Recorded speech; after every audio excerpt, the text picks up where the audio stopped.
breaking news coming in. The prestigious Oxford Union, which has now come forward, the university planning and to organize an anti-India debate.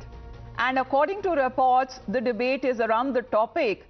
And this is the topic, believe it or not, viewers. This house believes in independent Kashmir. This is the topic. What is even more alarming is that the speakers and other people who have terror links have been invited to this event to give a lecture.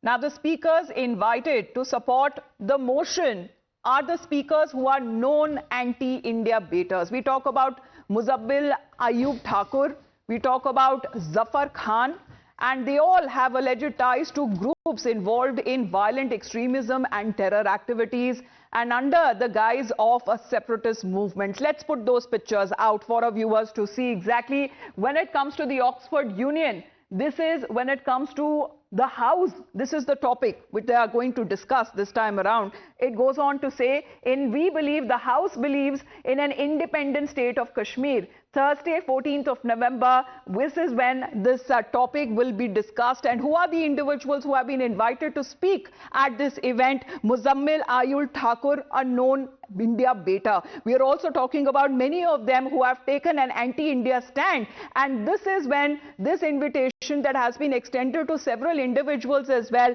Professor Zafar Khan also being one of the individuals who have been invited to debate this topic, which says that the House believes in independent state of Kashmir. This seems to be like a direct challenge that is now coming across when it comes to India's sovereignty, and this is something offensive, especially to the people, the population at large.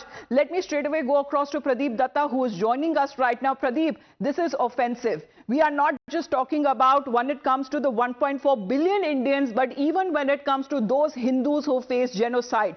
Tell us more about this event that would be taking place, and all of these individuals who have been extended and invite, they are known India baiters. Yes, Amita, you're absolutely right. The Oxford Union, the prestigious that calls itself the last bastion of free speech, has in fact turned into the bastion of hate-mongering and anti-India elements. We have seen that how these anti-India elements are being provided a platform by the Oxford. And what is more, in fact, intriguing is that the topic of the debate, that they believe in independent Kashmir. Everybody knows that Kashmir is a closed chapter. It is an integral part of India.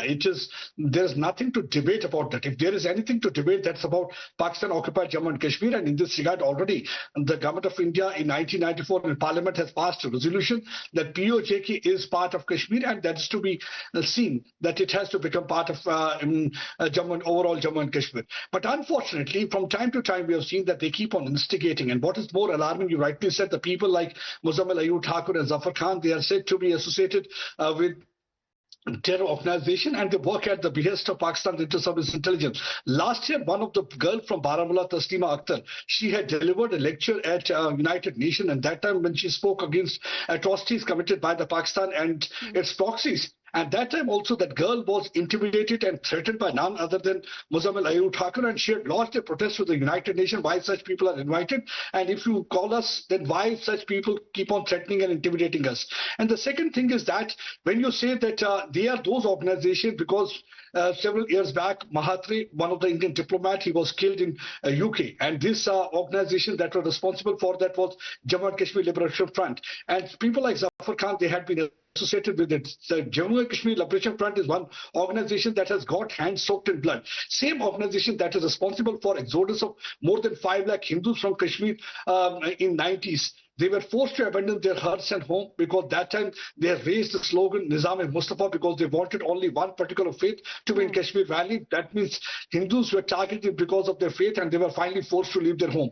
And such people are invited for these discussion and debates, and it clearly indicates that somewhere people from the inter-service intelligence seem to have infiltrated in these organizations, and at behest of ISI, such debates are being organized. And that's one of the reasons that UK Insight Group and other Hindus and diaspora, they are quite angry and been agitated today at about 7. They are going to protest outside the Oxford Union. They are saying that this thing can't be allowed because that way the lives of many other Hindus and other Indians who are studying there will be further threatened, because there are other Islamist jihadist elements in the past also. We've seen that how they have targeted Hindus. So they say that this is totally against the government of India need to trace their voice, because under the garb of the free speech, you can't allow those anti-India elements and the separatist elements to raise their voice and provide them a platform in this regards. So let's see what actually the government of India's stand will be, but this is really disgusting, because we have seen that few years back in a similar manner. It is obnoxious, it is offensive, and it does not portray the true picture of Kashmir, and especially comes across as a humiliation to the hundreds and thousands of displaced indigenous Hindu victims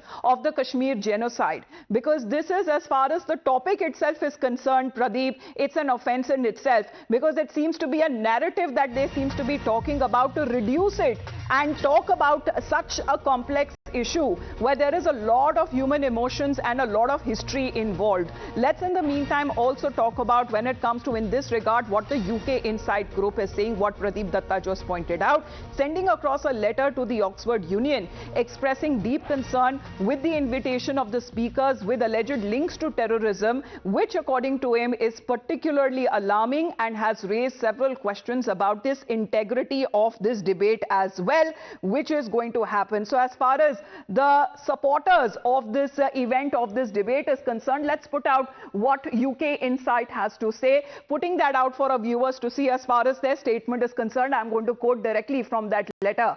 It goes on to say, and I quote, "We have sent a formal letter to Oxford Union expressing deep concerns over the decision to host a debate titled 'This House Believes in Independent State of Kashmir' on the 14th of November. The invitation of the speakers, which alleged links to terrorism, is particularly alarming, and it also raises serious questions about the integrity of this debate." They have gone ahead to talk about why this issue is a matter of concern, and they also mention, Pradeep, that this region, Kashmir, which has been a target of terrorism for decades, causing forced exodus of thousands of Kashmiri Hindus, and even when it comes to creating suffering for Kashmir, which is recognized internationally as an integral part of India, there is no debate whatsoever as far as the identity of Kashmir is concerned. And this has been, Pradeep, reiterated time and again. It was, it is, and it always be a part of India. Yes, Amrita, you are absolutely right, because when we talk about Jammu and Kashmir, everybody knows that it's an integral part of India, that anything that needs to be discussed, that is about Pakistan-occupied Jammu and Kashmir. And we have seen that in the last few years, many a time, the people in Pakistan-occupied Jammu and Kashmir, they come out on the street and they protest against the Pakistan army, how they are being treated like second-class citizens. On many a times, they have even raised voice. They've asked Prime Minister Narendra Modi to intervene and do something in this regard. But what is really a matter of concern right now is that by organizing such debates, organizations like Oxford Student Union, they are simply trying to whitewash what really happened in the early 90s, how the Kashmiri Pandits were hounded out of their homes. And also the Pakistan is responsible for death, destruction and devastation. So why to invite people who are associated with such organizations, Pakistan Inter-Service Intelligence, because they are the one who are responsible for whatever wrong has happened in Kashmir Valley. More than 50,000 people have lost their lives and their hands are soaked in blood. So you can't provide platform to such terror-related elements and ask them to speak about such topics, and then make topics in such a manner as you give the title of the topic in such a manner that as if you are just trying to support one particular section. That clearly indicates that this is not done. That's one of the reasons that UK Insight Group has already expressed its concern. One of the Hindu organizations has also expressed its concern. And today at about 7 p.m., just that means 1.5 hours before this debate is going to start, they are going to organize a protest outside the Oxford Union, because they say you call yourself the last bastion of free speech, but you have become the last bastion of hate mongering and terror-related activity. This can't be tolerated. So they feel that way you're further going to threaten people who are putting up in campus like Hindus and the Indian students, and also this is going to encourage and embolden those anti-India elements and also the elements those are supporting terror-related activities in Kashmir Valley. So in this regard, they're also going to take up this matter strongly. Want the government of India to take up this matter strongly with British authorities that the government in UK, Well, that's United the Kingdom, point there, because Pradeep, these are known as far as individuals who have been pointed out to be present and speak on the issue. Muzammil Ayub Thakur and also Zafar Khan, they have alleged ties to groups involved in violent extremism and terror activities under the guise of separatist movements. How was it allowed in the first place? That is really a matter of concern, because there are certain elements who are promoting and projecting these elements, and that is why the UK Inside Group and others are protesting, and they are saying that that can't be allowed. Because if you talk about Muzammil Ayub Thakur, there is already an FIR against him lodged by the Jammu and Kashmir police. He had to be threatening and intimidating people using social media to project and portray India in bad light, and kind of a role which he has played. Just let me invite Pratikit also on joining us on the broadcast right now. Pratikit, what is your opinion on this so-called convention, this debate that has now been called in by those individuals who are known to have an anti-India stand? Isn't it a direct challenge to India's sovereignty? Well, let me put it this way. Many of these Western countries, especially like the likes of United Kingdom, have often had given asylum and space for such people to, propagate stuff who are basically anti-India in nature. So, this is not something new which is going on. And given the kind of dispensation that you have in United Kingdom today, which is extremely left-leaning and not very oriented towards what you call a strong stand against terrorism or things like that, I'm not surprised. So we have to see how it evolves. But, given the manner in which many of these elements have become extremely brazen, taking a stand often which is not in the interest of countries like India, which are strong trade partners of United States. No, but Pratikit, isn't the UK itself been a victim of several rounds of terror activities and terror-related incidents as well? Why would it encourage and give a platform to such individuals? It gives platform because this has unfortunately been a policy for a long time. Let me tell you, they are becoming a victim of terrorism for their own deeds today. But for a long period of time, if you see, United Kingdom has been a heaven for all kinds of elements, whether it is the Khalistanis, whether it is Islamic terror groups, or even those who are involved in all kinds of white-collar crimes. The place to run away and get asylum has always been United Kingdom. Today they are becoming a victim for the simple reason because they have always played a double role. They have on one hand tried to show solidarity, and at the same time they have gone ahead and waged wars against several such areas which are considered to be unjust. So I have no sympathy if today they have become a victim because they have played a double role.